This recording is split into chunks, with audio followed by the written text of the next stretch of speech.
कल बिहार विधानसभा चुनाव के प्रचार के आखिरी दिन मुख्यमंत्री नीतीश कुमार ने आखिरी दांव खेल दिया। पूर्णिया की एक रैली में नीतीश कुमार ने इस चुनाव को अपना आखिरी चुनाव बता दिया, जिसके साथ ही बिहार के सियासी हलके में खलबली मच गई। सवाल उठ रहे हैं कि क्या वाकई नीतीश कुमार थक गए हैं या फिर ये उनका कोई सोचा समझा सियासी दांव है।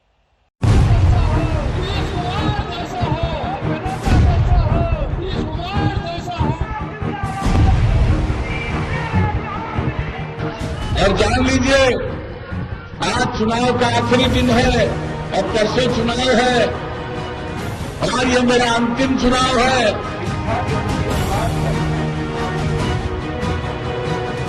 15 साल से बिहार की सत्ता संभाल रहे नीतीश कुमार ने अपने सियासी तरकश का आखिरी तीर छोड़ दिया। बिहार चुनाव के तीसरे चरण के प्रचार के दौरान पूर्णिया की एक जनसभा में नीतीश कुमार ने ऐलान कर दिया कि ये उनका आखिरी चुनाव है। और जान लीजिए, आज चुनाव का आखिरी दिन है और परसों चुनाव है और ये मेरा अंतिम चुनाव है। अंत भला तो सब भला। भला बताइए, वोट दीजिएगा ना इनको, हाथ उठा के बताइए। बहुत बहुत धन्यवाद। नीतीश कुमार का ऐलान बिहार में मतदान के 2 दिन पहले आया है। नीतीश कुमार ने ये बयान तब दिया जब 2 चरण का मतदान हो चुका है और तीसरे चरण के लिए जोर आजमाइश चल रही है। तो क्या नीतीश कुमार ने जनता के बीच आखिरी चुनाव का ट्रम्प कार्ड फेंका है? 2020 विधानसभा चुनाव नीतीश कुमार का आखिरी चुनाव होगा, ये ऐलान करके नीतीश कुमार ने सबको चौंका दिया है। जाहिर सी बात है, चुनाव के आखिर में नीतीश कुमार ने एक इमोशनल कार्ड खेला है, लेकिन सवाल ये उठता है कि नीतीश का ये मास्टर स्ट्रोक, यानी कि उनके द्वारा चलाया गया ये तीर कितना निशाने पे लगता है, ये 10 नवंबर को ही पता चलेगा। नीतीश कुमार बिहार की राजनीति में धुरंधर नेता है। 15 साल से बिहार की सत्ता उन्हीं के इर्द गिर्द घूम रही है, लेकिन इस बार के चुनाव में नीतीश को जगह जगह विरोध का सामना करना पड़ रहा है। वर्ग के लोगों को दे रहे हैं और खूब फेंको, खूब फेंको, खूब फेंको, खूब फेंको। छोड़ दीजिए इसको, छोड़ दीजिए, किसी पर ध्यान मत दीजिए।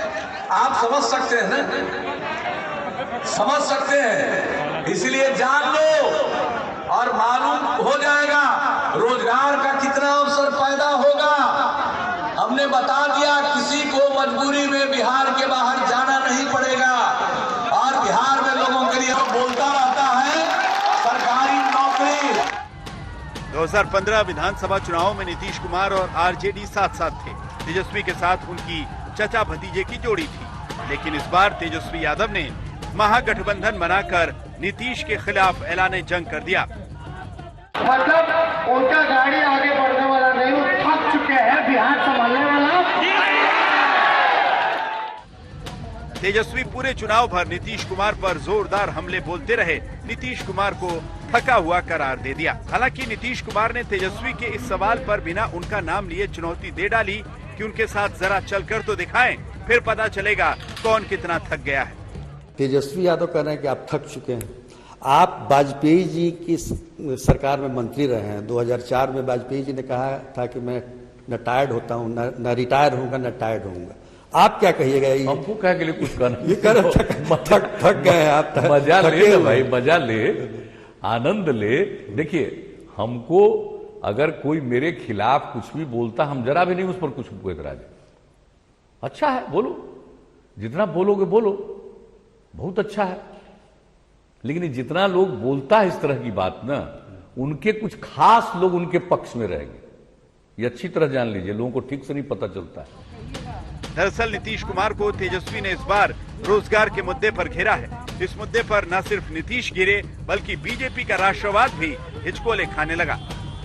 मुख्यमंत्री बनते ही पहला अगर मेरा कलम चलेगा, सुनो नौजवानों, सुनो, पहला कैबिनेट मीटिंग में, पहला मंत्रिमंडल की बैठक में मेरा पहला कलम चलेगा तो एक साथ देश के इतिहास में पहली बार 10 लाख नौजवानों को सरकारी नौकरी। अरे रोजगार चाहिए। आप जरा देख लीजिए, किसी चीज का क ख ग घ का ज्ञान नहीं है। जो लोग हैं जो अपने को समझते होंगे कि हम एडवाइजर हैं, बहुत योग्य हैं, काबिल हैं, नहीं जानते हैं फैक्ट्स को और उसमें लोगों को गुमराह करे वाला बताइए। नीतीश के खिलाफ मोर्चा विपक्ष ने तो खोला ही। इस बार एनडीए में शामिल एलजेपी नेता चिराग पासवान भी नीतीश से दूर छिटक गए। करीब करीब उन सभी सीटों पर अपने प्रत्याशी खड़े कर दिए जहां नीतीश की पार्टी जेडीयू चुनाव लड़ रही है। दावा भी किया कि अगली सरकार एलजेपी और बीजेपी की बनेगी। मैं इसको भाजपा से जोड़ रहा हूँ। आपका जो तो भाजपा के साथ तो मैं हूँ ही, भाजपा के साथ तो मैं हूँ ही, कहाँ इसमें कोई शक है। मैं तो शुरू से बोलता आया हूँ कि प्रधानमंत्री नरेंद्र मोदी जी के साथ मैं हूँ, था, रहूंगा। 10 तारीख को क्या होगा? 10 तारीख को भाजपा के नेतृत्व में भाजपा लोजपा सरकार बनाएंगे हम लोग। सवाल ये है कि अब 2 चरणों के मतदान के बाद नीतीश कुमार ने आखिरी चुनाव का जो दांव खेला है वो मतदाताओं पर कितना असर डाल पाता है। उनके पुराने साथी तो उन्हें आराम की सलाह दे रहे हैं। तो वो वाकई उन्होंने ठीक ही कहा है। आखिरी चुनाव क्या है, अब उम्र के जिस मुकाम पर पहुंच गए हैं तो उनको आराम करना चाहिए। उन्होंने मान ही लिया है, स्वीकार कर लिया है। तो हम तो यही आग्रह करेंगे बड़े भाई से कि अब उपेंद्र कुशवाहा छोटा भाई को आशीर्वाद दें और आराम करें, उनके लिए ही ठीक हो। मुझे नहीं पता किसने उनको ये बुद्धि दी कि आप आज ये बयान दें। जो उनके प्रत्याशी थोड़ी बहुत भी लड़ाई लड़ रहे थे उनका भी आपने मनोबल पूरा तोड़ दिया। जब रणभूमि से अगर नेता लीडर ही अगर गद्दी छोड़कर अगर भाग जाए तो बाकी की भीड़ क्या करेगी, बाकी के लोग क्या करेंगे? तो आपके जो प्रत्याशी हैं उनकी तो हार आपने और ज्यादा सुनिश्चित कर दी। क्यों? क्योंकि अब जनता दल यूनाइटेड का कोई अस्तित्व बचा नहीं। नीतीश कुमार जेपी आंदोलन से निकले नेता हैं, राजनीति के माहिर खिलाड़ी हैं। दाव पेच नफे नुकसान को वो बेहतरी से समझते हैं। आखिरी चरण का चुनाव प्रचार थमने से इन पहले उन्होंने अपने आखिरी चुनाव का ऐलान कर दिया। अब ये सुशासन बाबू का दांव है या फिर सरेंडर, ये तो 10 नवंबर को चुनाव के नतीजे ही बताएंगे। पूर्णिया से रोहित सिंह के साथ मृत्युंजय श्रीवास्तव, पटना, आज तक।